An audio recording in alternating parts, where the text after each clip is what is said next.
Ale tego wam też w telewizji nie pokażą. Tylko wam pokażą co najwyżej kramiki z przyprawami orientalnymi, z tutejszą ceramiką i pamiątkami. Ale nie powiedzą, że jebie jak skurwysyn, że nie ma w ogóle wentylacji, że jest duszno, że jest ciasno, że cię kurwa zaczepiają ludzie, żebyś coś od nich kupił. Tego ci już nie powiedzą.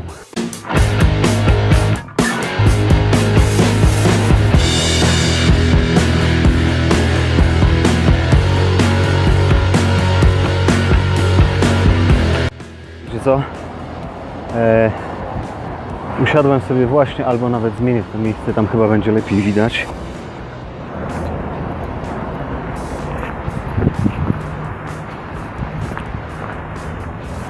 O, tu będzie ok. Minąłem tak zwaną nową bramę, dlatego że Jerozolima ma 8 bram, z czego jedna jest zamurowana. Ale spójrzcie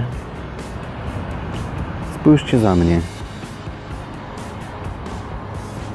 Jak są te mury, których ja nie widzę, bo mi się słońce odbija w tym, co kręcę.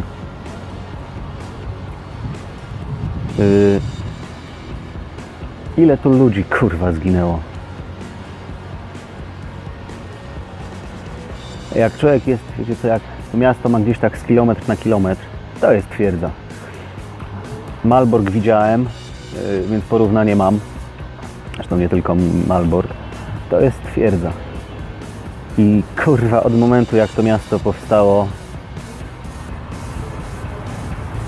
1000 lat przed naszą erą, 986, założone przez Salomona, to kurde, ciągle się o nie tłuką. Masakra. I taka refleksja człowieka chodzi nad tym właśnie, kurwa, czy religia ma sens? A już w ogóle wojna o jakieś miejsca religijne. Masakra. A jakbyście chcieli, to wychodząc z Jerozolimy przez nową bramę, to po lewej stronie, a wychodząc przez bramę Jaffy, gdzie za chwilę będę też ją mijał, to po prawej stronie jest, moi drodzy, taki fajny, nie wiem, no zagajnik to za duże słowo, ale tak całkiem przyjemny tu jest. Można sobie usiąść, posiedzieć, a ja stwierdziłem, że obejdę całą Jerozolimę dookoła. A co, wolno mi.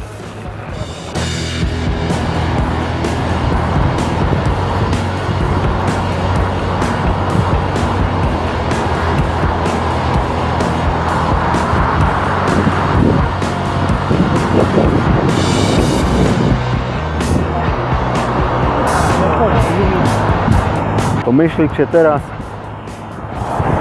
ile rąk ludzkich musiało być tutaj zaangażowanych, żeby to wybudować. Kamień po kamieniu, kamień po kamieniu.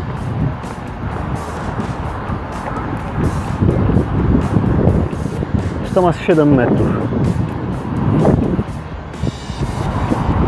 Jak nie lepiej.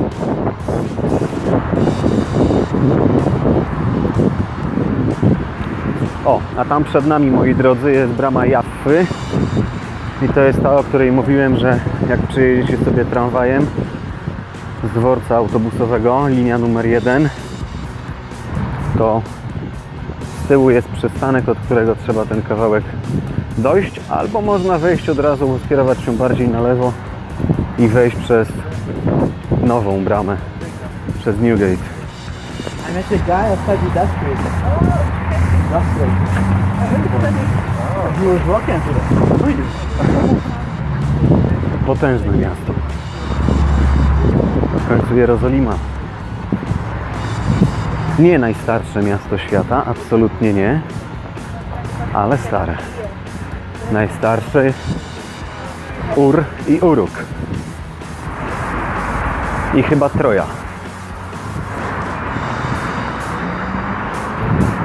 A jak ciekawostkę wam powiem, jak prowadzono wykopaliska archeologiczne, zresztą do tej pory są prowadzone na terenie Jerozolimy, to znaleziono, odkryto, odkopano 13 warstw tego miasta.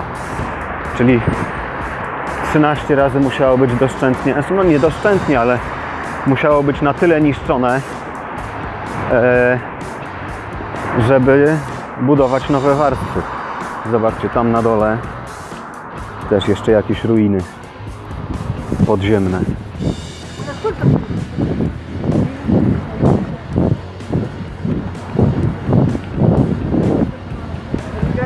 Teraz pytanie, czy te mury da się obejść dookoła? Kurde. Musi się dać. Nie stwierdziłem, że pierdolę, nie idę przez miasto, przez ten jebany labirynt. O, a to brama Jaffy. I ona tu powinna mieć jeszcze wieżę obronną, no i ma. Taka niezbyt wyróżniająca się ta wieża, ale jest. Dobra, a teraz muszę się dostać. Brama Jaffy i wieża. Teraz muszę się dostać, moi drodzy, gdzieś tam. Nie wiem jeszcze jak, ale się dowiem. Moi drodzy, i wszedłem na coś, co się nazywa, niektórzy mówią na to brama Dawida, inni cytadela Dawida, albo też wieża kamienna, albo wieża zamkowa. Jest o. Kurde, mam nadzieję, że to zaraz pójdzie w górę.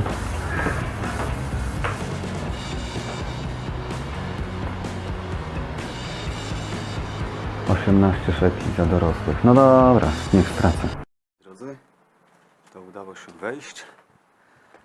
Teraz co o tej cytadeli Dawida można powiedzieć? Że najpierw czeka Was tyle schodów. To idziemy. Ale teraz tak, co więcej o samej cytadeli. Jak mówiłem, nazywana jest wieżą zamkową, wieżą kamienną. Jest to takie dość mocno archeologiczne miejsce w Jerozolimie. I jest to, moi drodzy, twierdza. Kurde. Twierdza turecka z XVI wieku. Jeszcze wyżej. I zamknięte. Z XVI wieku, która była wzniesiona na miejscu wcześniejszych fortyfikacji z około, moi drodzy, 37 roku, jeszcze przed naszą erą.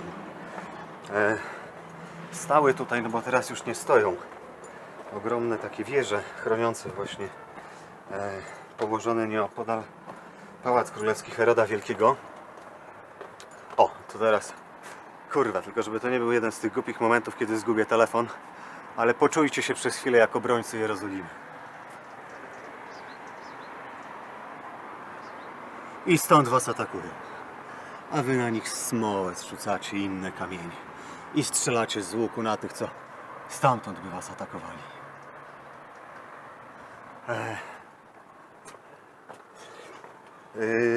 Tak to, moi drodzy, wygląda. I teraz tak, tą cytadelę zburzyło wojsko cesarza Hadriana, które zajęło to miasto w 135. Ja Wam mówiłem a propos Cezarei Palestyńskiej, która była stolicą przez 500 lat tego całego terenu. I nie wiem, czy tu, czy tam, na razie tu. Która była stolicą przez 500 lat i gdzie było powstanie Bar Kochby w 132. Tak, jakoś tak. No i później cały ten teren, no nie cały, no ale znaczną część, to zaorano, zostawiono Żydom tylko tą ich nieszczęsną ścianę płaczu.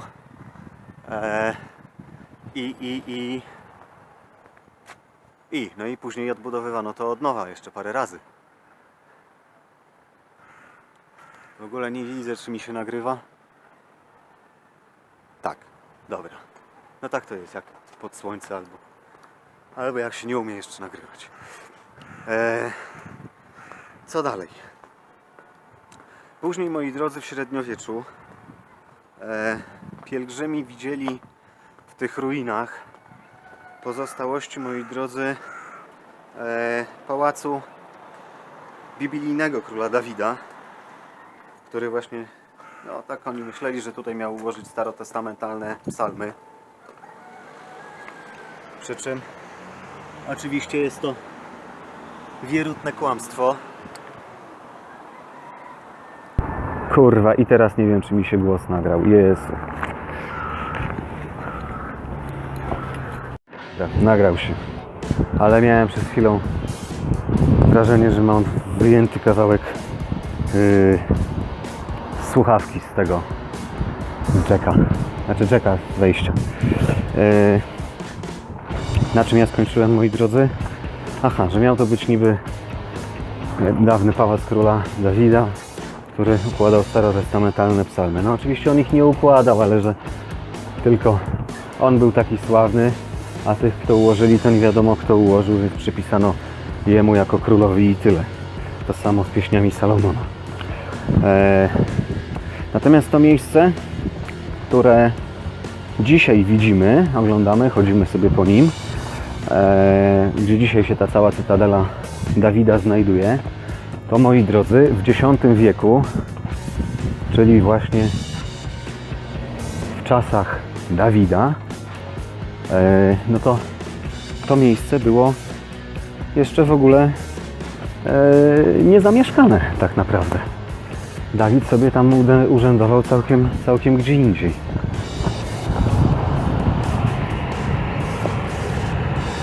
Niezły widok, nie?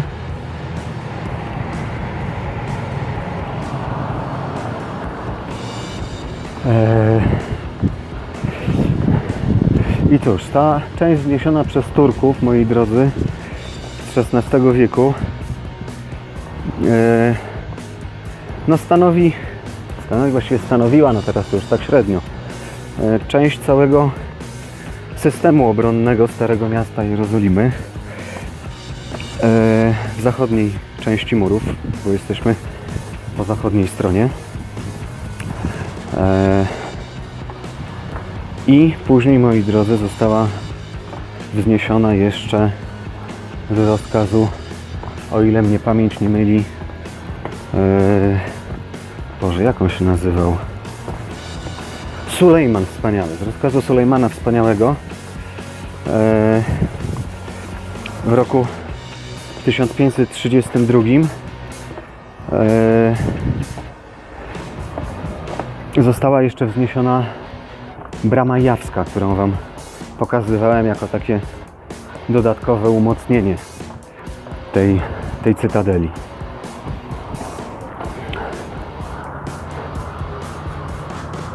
Fajnie to wygląda. Kurwa, 18 zł, ale warto. No i ludzi, zobaczcie, w ogóle tu nie ma. Zapierdalają po kościołach, po bazylikach, a tutaj zobaczcie, cisza, spokój. Zajebiście. Polecam. Naprawdę polecam. Z czystym sumieniem. Fajne miejsce. Podoba mi się. Można się poczuć jak templariusz. Także z czystym sumieniem warto te 18 szekli zapłacić, żeby sobie to zwiedzić. O, i zobaczcie jak fajnie. I jeszcze w górę. Pomyślcie sobie teraz, jak tymi korytarzami i tutaj po tych schodach, w górę, w dół, tutaj bez zabezpieczeń, jak ci żołnierze, czy to muzułmańscy, czy to arabscy, jak oni musieli tu zapieprzać w trakcie wojny. Co tu się musiało dziać? Zresztą jak były barierki, to były jakieś drewniane takie. Fajnie, idziemy dalej.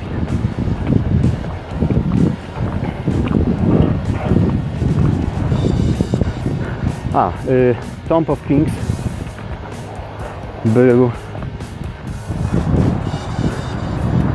zamknięty. Tak samo jak kościół świętego Grzegorza też był zamknięty, więc tego nie zwiedziłem. Wróciłem się, przeszedłem na całkowicie drugą część miasta. Tutaj oni z tymi kościołami tak mają, że raz są otwarte, raz są zamknięte. Wczoraj mnie nie wpuścili na wzgórze świątynne. Było, że only for Muslim. Podobno jutro można wejść między 7:30 a 12. Nie, między 7:30 a 10:30 i później znowu moi drodzy, między 12:30 a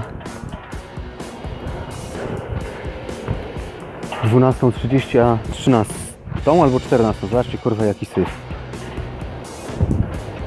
Masakra.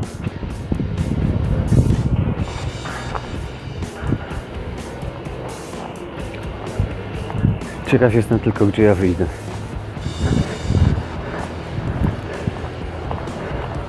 Bo jak pokazywałem wam... O, jest cmentarz. Jak pokazywałem wam, gdzie chcę iść, to chciałem iść tak, żeby dojść tu i tu. I mam nadzieję, że się jakoś uda to zrobić. No, ale zobaczymy, gdzie jest wyjście z tej cytadeli. Bo może się okazać, że ja poszedłem jak debil i będę musiał się wracać, kurwa, przez całe miasto. A może nie, zobaczymy. Ale najwyżej już wy będziecie mądrzejsi o te informacje i najwyżej swój plan podróży, zwiedzania Jerozolimy i okolic ułożycie sobie bardziej z głową niż ja. W ogóle powiem wam tak, nie chcę zapeszyć, ale bałem się, kurwa pajęczyna, ale bałem się, że będzie w tym mieście strasznie niebezpiecznie. Jak na razie jest spoko.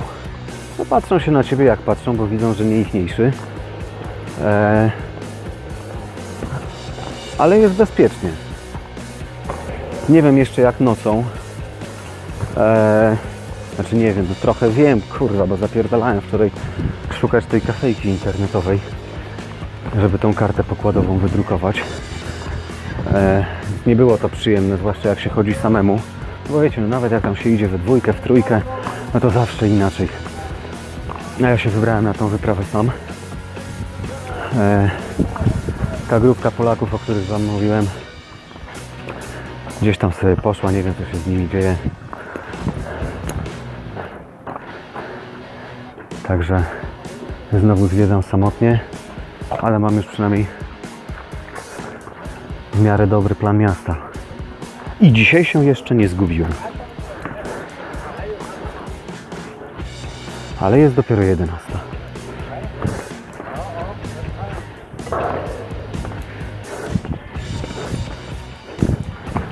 Także wszystko przed nami.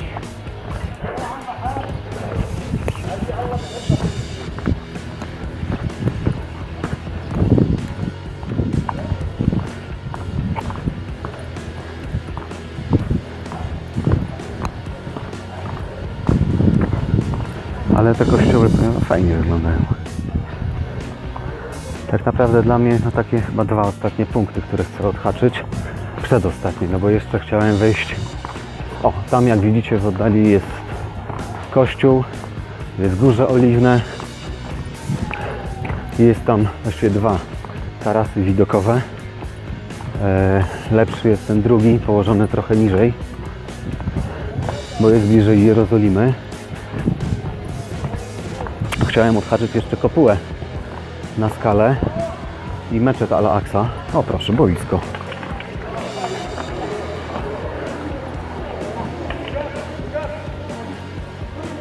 Nieźle. No ale mnie nie wpuścili, więc nie wiem, czy będę próbował jeszcze jutro z samego rana, czy dzisiaj może, kurwa, od 10 do... A nie, od 7:30. A, to może spróbuję o tej 12:30. Zwłaszcza, że jestem, opatrzcie, tam jest kopuła na skalę.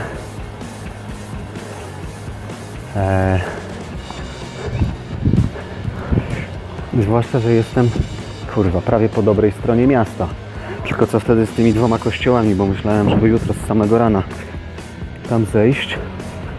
A, tu jeszcze można sobie wejść na taki dziedziniec, w sensie tędy schodkami, tutaj w dół i tam. Ale mnie to nie interesuje, ja idę dalej.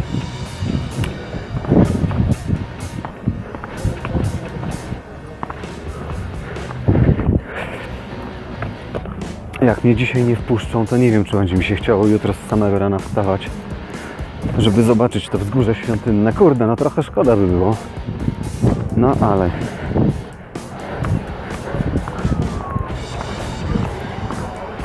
Wszędzie schody.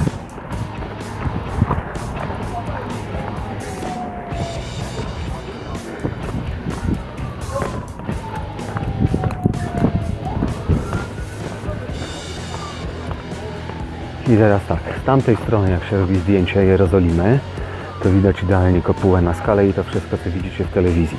A prawdziwa Jerozolima, moi drodzy, wygląda tak.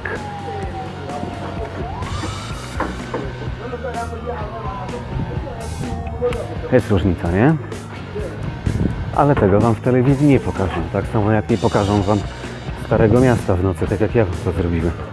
Jak wygląda. Jeden wielki brud, syf, pozamykane metalowe budy i jeden wielki labirynt.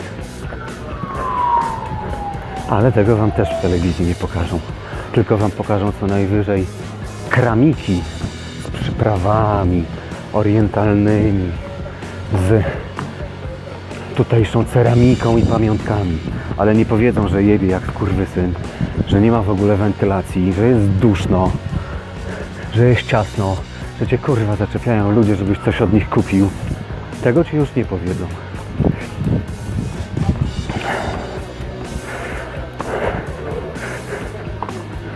Takie rzeczy to tylko ja wam opowiem. Kurwa, zobaczcie jak tu jest nisko. Jezu. No ale w tamtych czasach też ludzie byli niżsi. Troszeczkę. Tego wam w telewizji nie pokażą. A z kolei ci, co pojadą do Jerozolimy, pojadą do Izraela, zobaczą to wszystko. To jest prawdziwa Jerozolima. Dom na domu, dom na domu. Tysiące uliczek. Syfu. Kurwa, że to wygląda jak Indie. Prawie. O, a tu jeszcze jakieś wykopaliska archeologiczne.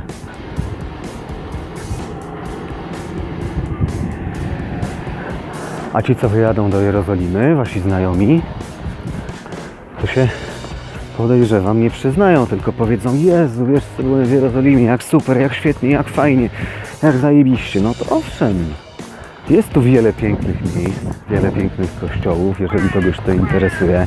Jest cytadela, po której idziemy, jest inna kultura. Jest dzielnica arabska, jest dzielnica żydowska, która pomimo, że jest dzielnicą żydowską, to nie widziałem tutaj, żeby Hanuki obchodziła, ale kto ich tam wie. A na pewno byłem w tej dzielnicy, bo się pytałem i mi potwierdzili.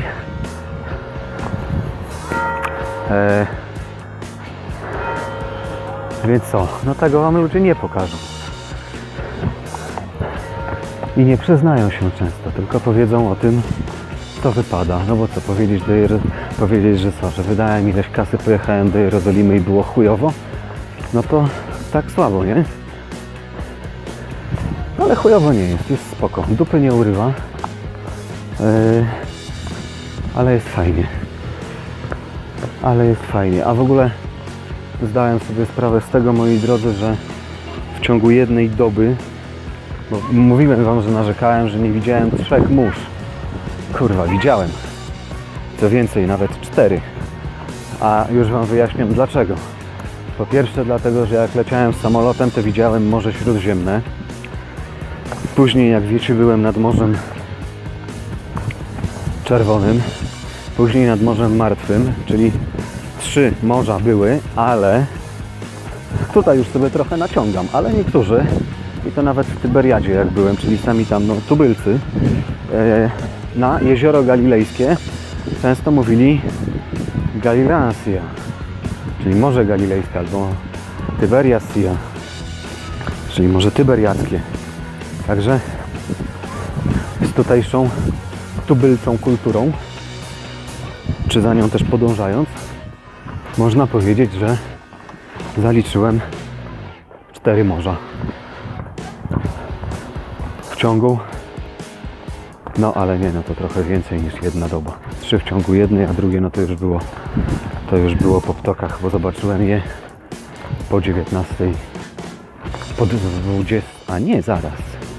Lądowałem 23:40, a w Tyberiadzie o 23:30 chyba już byłem. A to znaczy, że się wyrobiłem. Chyba.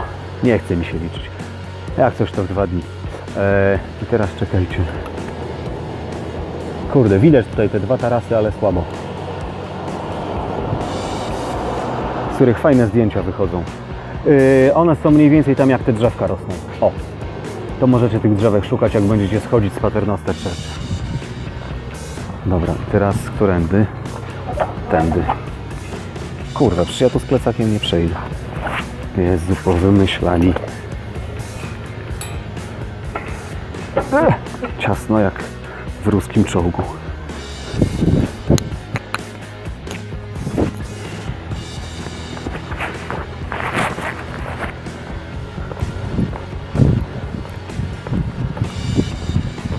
I najlepsze jest to, że w ogóle gdzie jest. Znaczy mniej więcej wiem, ale wolałbym więcej niż mniej.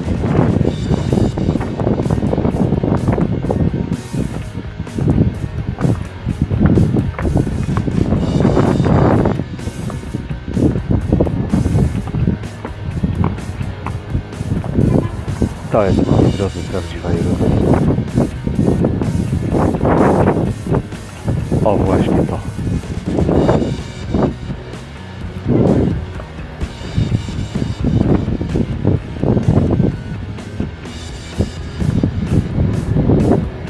Tak to wygląda. Dobra, a ja schodzę i próbuję, kurwa, się odnaleźć znowu w tym mieście. Dobra, wejścia nie znalazłem, ale kopułę na skalę mamy i widzimy kawałek ściany płaczu z tego, co widzę. I właśnie, jeszcze jedna rzecz, bo wczoraj mnie ci żołnierze nie wpuścili.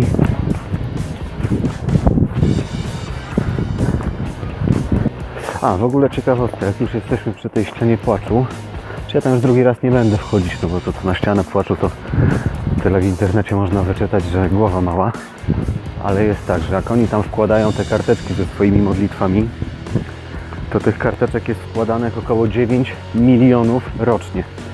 No wiecie, turyści też przyjeżdżają, turysta ma prawo też podejść, też taką karteczkę włożyć. I później 2 razy do roku jakiś rabin przychodzi pod tą ścianę, wyjmuje najpierw jedną dowolną kartkę, a później wszystkie one są wyjmowane, ściana jest oczyszczana, żeby było miejsce na kolejne.